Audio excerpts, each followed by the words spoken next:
Charm says we have to run the ball. Michigan has to run the ball to win. You're going to go, you just hopped up there, huh? Charm. Anyway, she said, yeah, there she goes. All right. Michigan has to run the ball, in my opinion, versus Northwestern, of course. Northwestern. Okay, so I'm not going to do a whole preview and break down the rosters and everything like I normally do because, come on, it's Northwestern. And I just celebrated Michigan's overtime win versus Wake Forest here on Tuesday night. So time is limited for a dependent fanatic this week. But I have some thoughts about this game. Northwestern used their juice versus USC. This was a game late into the game. If not for a fumble that went into the end zone and it was a touchback, 14-point difference right there.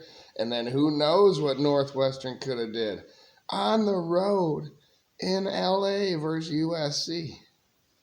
Did they use their juice up or do they have more? Can they do that again versus a Michigan team and a freshman quarterback at home this time? Well, not at home. At Wrigley Field, though, in their state, they need another win to go bowling. And Michigan is up next. And USC, there were some calls too there that game was closer than I expected it to be. It was a great game, like I said, up until the end. I have no idea how this game, Michigan versus Northwestern, is going to go because I don't know what Michigan wants out of their offense. What is the offensive philosophy? I'll tell you what I think it should be. Bryce is good, but our run game is much better. If Michigan emphasizes the run, and they will dominate because Bryce Underwood will be able to do play action off of that. What's wrong with that? People hate that. Why do we need to see Bryce sling it all around as a quasi 17-year-old? His first year in the damn Big Ten. The guy played at Oklahoma. He is not regressing. He is playing good teams. And he doesn't have any wide receivers. So run the damn ball. If Michigan passes on first down, say, and it's incomplete, or it's stopped like one of them bubbles that gets blown up for a loss or no gain, then Michigan could lose this game, in my opinion. Because now you have to pass again on second down because the run defense will force a third and long, and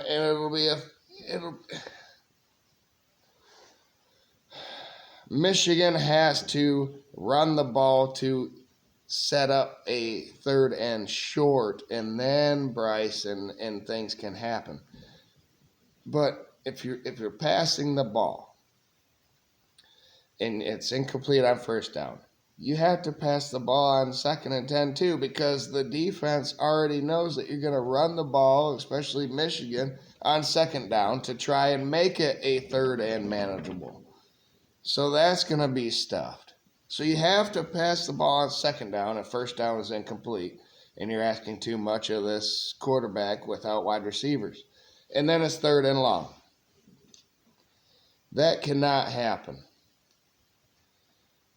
I like the idea of a mix of the two on different possessions. If you have a game plan and actually set it up. But Michigan has to start every single game this season and maybe years to come, just like they have for decades going back with all the national titles. You got to start on the ground. You got to set up the pass. Bryce in the pass game will be better in year 2 and in year 3 under him, but he's a freshman right now. We have no wide receivers. Run the damn ball and help these guys out. Help your offensive line out. Your offensive line wants to push forward. I've seen the physicality. I know that they are good run blockers. Maybe we could be a little more ingenuitive in that aspect as well. Like maybe Bryce can be a part of it. Read option type stuff. Just maybe not RPO. Just go back to read option. Just read the defensive end. Give it or pull it, at times. But no one try. But that's hard to do because we don't have wide receivers that can catch the ball on the outside. So, other than Andrew Marsh. So for the rest of this season and in this game in particular, Michigan has to run the ball. And I think Michigan does. And they win 31-20, which isn't pretty. It's not shiny. Versus Northwestern, really? Only a 5-win team? But it works. It works for Michigan. A win is a win. Move on to the next one and see if they can out-physical you. And they're going to try to, and then you take advantage of that. It starts up front. Go Blue. Michigan wins this one, 31-20. What do you think about my philosophy, prediction, all that stuff? I don't even know the spread. I didn't even have a chance to look at it. It was like, I'm sure it's big, but Northwestern probably covers this game. Michigan does not beat the spread this season. Next season, we'll see. But this season, run the damn ball.